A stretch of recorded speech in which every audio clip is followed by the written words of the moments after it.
اگر تم ہمارا خون ہو تو اسلم خان کی پوتی کو ڈھونڈ کر لاؤ اور اسے برباد کر دو۔ میں اس حویلی میں اس کی چیخیں سننا چاہتا ہوں۔ اپنے دادے کے حکم پر میں شہر آیا تھا۔ میرے آدمی اسلم خان کی پوتی کو ڈھونڈ رہے تھے۔ ایک دن میرے آفس میں ایک 18 سالہ لڑکی جونی میں اسکالرشپ کی سفارش کے لیے آئی تھی۔ کیونکہ میں یونی میں رسکی تھا، اس لڑکی کی معصومیت کو دیکھ کر میں چونکا تھا۔ پہلی بار میں نے کسی کی سفارش کی تھی۔ دل کے ہاتھوں مجبور ہو کر اس بات سے انجان کہ وہی معصوم لڑکی اسلم خان کی پوتی تھی، جب بھاری پردے دن کی روشنی کو اندر آنے سے روک رہے تھے، کمرے میں دواؤں کی بو پھیلی ہوئی تھی۔ دادا جان بستر پر لیٹے بمشکل ہی سانس لے رہے تھے، گرچہ ان کی آنکھیں بیماری کی وجہ سے اندر کو دھنسی ہوئی تھی، لیکن پھر بھی ان کی آنکھوں میں وہی سختی اور غرور تھا جو جوانی میں ہوتا تھا۔ میں دادا جان کے حکم پر ان سے ملنے کے لیے آیا ہوا تھا۔ جو ہی دادا جان کی مجھ پر نظر پڑی تھی، دادا جان نے میرے ہاتھوں کو اپنے کمزور ہاتھوں سے پکڑا تھا اور انہوں نے مجھے اپنے پاس بیٹھنے کا اشارہ کیا تھا، اور انہوں نے مجھ سے کہا تھا کہ سن رہے ہو نا میری بات؟ میں نے اس بات میں سر ہلایا تھا، اگرچہ ان کی آواز اس وقت کانپ رہی تھی، لیکن ان کے لہجے کی گرج آج بھی وہی تھی جیسے جوانی میں ہوتی تھی۔ بیماری نے ان کو کمزور تو کر دیا تھا، لیکن ان کو تبدیل نہ کر پائی تھی۔ انہوں نے گہری سانس لیتے ہوئے میری جانب دیکھتے ہوئے کہا تھا کہ یہ سب کچھ، یہ حویلی، یہ زمینیں، یہ نام یوں ہی نہیں ملا، بلکہ اس سب کو حاصل کرنے کے لیے میں نے اور اسلم خان نے مل کر بہت محنت کی تھی۔ وہ میرا دوست تھا، لیکن اسے میں اپنے بھائی سے بھی بڑھ کر سمجھتا تھا، لیکن اس نے ہی میری پیٹ میں خنجر کھونپا تھا۔ ہم دونوں نے ایک ساتھ غربت ختم کی تھی اور ہم دونوں نے ایک ساتھ طاقت بنائی تھی۔ اسلم نے میرے ہی دشمنوں کے ساتھ مل کر مجھے ہی گرانے کی کوشش کی تھی تاکہ وہ ساری جائیداد کا اکیلا مالک بن جائے۔ اس نے میرے ہی خلاف عدالت میں گواہی دی تھی۔ وہ سمجھ رہا تھا کہ میں کمزور ہوں اس کے بغیر، لیکن وہ میری اصل طاقت کو نہیں جانتا تھا۔ میں نے اکیلے ہی ان سب کا مقابلہ کیا تھا اور میں نے اسلم خان سے اس کا سب کچھ چھین لیا تھا، اس کی دولت، اس کی عزت، اس کا نام، لیکن ایک چیز جو میں اس سے چھیننا چاہتا تھا اسے نہیں چھین پایا تھا، اور وہ چیز اس کی نسل تھی۔ دادا جان نے بیماری کے باوجود رعب و دبدبا سے میرے ہاتھ کو اپنے ہاتھوں سے اس قدر زور سے دبایا تھا کہ ایک لمحے کے لیے میں درد سے تڑپ اٹھا تھا، لیکن انہوں نے میرے چہرے پر تکلیف کے اثرات دیکھ کے اسی وقت میرا ہاتھ چھوڑ دیا تھا۔ چند لمحوں کے لیے کمرے میں خاموشی چھا گئی تھی۔ دادا نے میرے سر کو پکڑ کر اسے اپنے منہ کی جانب جھکایا تھا اور انہوں نے اس وقت مجھ سے وہ جملہ کہا تھا جسے سنتے ہی میرے پورے جسم میں ایک سرد لہر دوڑ گئی تھی۔ اگر تم ہمارا خون ہو تو اسلم خان کی پوتی کو ڈھونڈ کر لاؤ اور اسے برباد کرو۔ میں نے سنا ہے کہ اسے اس کی پوتی سے بہت زیادہ محبت ہے، اس لیے میں چاہتا ہوں کہ تم اس کی پوتی کو اغوا کر کے اس حویلی میں لے آؤ۔ میں اسے ایک بار پھر تڑپتا ہوا دیکھنا چاہتا ہوں۔ جب میں اسے تڑپتا ہوا دیکھوں گا تو مجھے سکون حاصل ہوگا۔ میں نے چونک کر دادا جان کی جانب دیکھا تھا۔ میں اس حویلی میں اس کی پوتی کی چیخیں سننا چاہتا ہوں، انہوں نے آہستہ آواز میں کہا تھا۔ اس وقت مجھے ایسا محسوس ہوا تھا کہ جیسے یہ دادا جان کی آخری خواہش ہو۔ ان کی بات سن کر میرے دل کی دھڑکن میں اضافہ ہو گیا تھا۔ دادا جان ابھی میری بات مکمل ہی نہ ہوئی تھی، انہوں نے دوبارہ گرجدار آواز میں کہا تھا کہ جو میری اس خواہش کو پورا کرے گا وہی اس نام جائیداد کا وارث ہوگا۔ دادا جان نے اپنی بات کو مکمل کرتے ہی اپنی آنکھوں کو بند کر لیا تھا، جیسے وہ کوئی بھی بات نہیں سننا چاہتے۔ میں نے بے بسی سے دادا جان کی جانب دیکھا تھا، لیکن میں جانتا تھا کہ یہی ان کا اٹل فیصلہ ہے، کیونکہ جس چیز کا وہ فیصلہ کر لیتے تھے اس چیز سے وہ کبھی بھی پیچھے نہیں ہٹتے تھے، چاہے پھر جو بھی ہو جائے۔ میں کافی دیر وہاں پر کھڑا دادا جان کے چہرے کو تکتا رہا تھا اور پھر میں اپنے کمرے میں چلا آیا تھا۔ کمرے میں آتے ہی میں نے خود سے مخاطب ہو کر غصے میں کہا تھا کہ پتہ نہیں دادا جان نے مجھے کس مسئلے میں الجھا دیا ہے، اب میں کہاں سے اسلم خان کی پوتی کو ڈھونڈوں۔ پریشانی سے اس وقت میرا پارا ہائی ہو گیا تھا، لیکن میں کسی بھی صورتحال میں دادا جان کے حکم کو نہیں ٹال سکتا تھا، اس لیے اسی وقت ہی میں نے شہر جانے کا فیصلہ کیا تھا۔ اس وقت شام ہو رہی تھی اور میرے لیے سفر کرنا خطرناک تھا، لیکن میں نے غصے میں اس سب کی پرواہ نہ کی تھی اور میں گارڈز کے بغیر ہی شہر جانے کے لیے نکل پڑا تھا۔ ابھی میں گاؤں سے تھوڑی ہی دور گیا تھا کہ اچانک سے مجھ پر گولیاں چلنے لگی تھی اور میں اچھی طرح سے جانتا تھا کہ گولیاں کون چلا رہا ہے، لیکن میں ان لوگوں سے الجھنا نہیں چاہتا تھا، اس لیے میں نے بمشکل ہی خود کو ان لوگوں کے حملے سے بچایا تھا اور میں باحفاظت شہر میں موجود اپنے فارم ہاؤس میں پہنچنے میں کامیاب ہو گیا تھا۔ جب میں فارم ہاؤس پہنچا تھا اس وقت رات کے 2 بج رہے تھے، اس لیے میں خاموشی سے سو گیا تھا۔ اگلے دن جب میری آنکھ کھلی تھی تو ناشتہ کرنے سے پہلے ہی میں نے اپنے خاص بندوں کو بلا کر حکم دیا تھا کہ اسلم خان کی پوتی کو ڈھونڈ کر لاؤ۔ خاموشی سے انہوں نے میری بات سن کر اسبات میں سر ہلایا تھا۔ انہیں حکم دے کر میں پرسکون ہو گیا تھا، کیونکہ میں اچھی طرح سے جانتا تھا کہ وہ 1-2 دنوں میں اسلم خان کی پوتی کو میرے سامنے لے کر آئیں گے، اس لیے میں نے پرسکون ہو کر ناشتہ کیا تھا اور میں نے ناشتہ کرنے کے بعد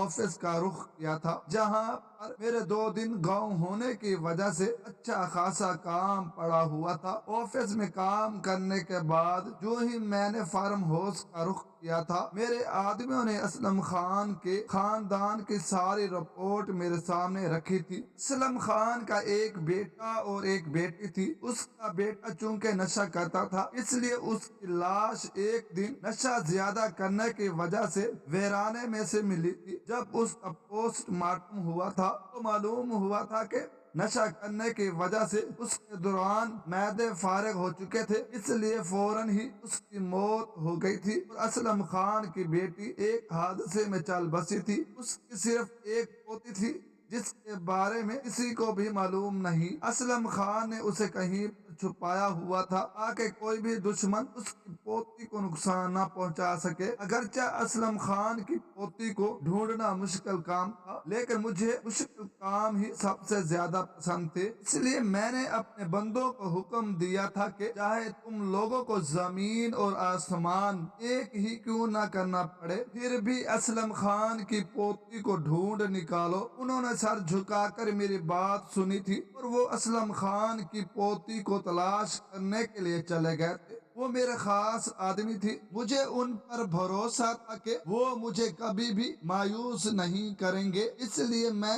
اس حوالے سے بالکل مطمئن ہو گیا تھا۔ اگلے دن مجھے یونی میں جانا تھا، جس میں میں اپنی تعلیم حاصل کرنے کے ساتھ ساتھ وہاں کا ٹرسٹی بھی تھا، مگر میں وہاں پر زیادہ آنا جانا نہیں رکھتا تھا۔ مجھے وہاں پر گئے ہوئے کافی لمبا عرصہ گزر چکا تھا، اس لیے میں نے کل وہاں پر جانے کا فیصلہ کر کے سویا تھا۔ اگلے دن جو ہی میں نے یونی میں موجود آفس میں بیٹھ رہا تھا، اسی وقت دروازے پر مجھے ہلکی سی دستک سنائی دی تھی۔ میں دستک کی آواز سن کر چونک گیا تھا، لیکن پھر بھی میں نے بیٹھتے ہوئے کہا تھا کہ آئیے۔ میری بات سنتے ہی دروازہ کھلا تھا اور وہ اندر داخل ہوئی تھی۔ وہ ایک سادہ سی 18 سالہ لڑکی تھی۔ اس نے سفید دوپٹہ پہنا ہوا تھا اور اس کی نگاہیں جھکی ہوئی تھی اور اس کے ہاتھ میں ایک فائل تھی۔ اس نے مجھ سے مخاطب ہوتے ہوئے کہا تھا کہ سر، میں اسکالرشپ کے لیے درخواست دینا چاہتی ہوں۔ میں نے اس کی فائل لے لی تھی اور میں نے اس کی فائل کا اچھی طرح سے معائنہ کیا تھا۔ جو ہی میں نے اس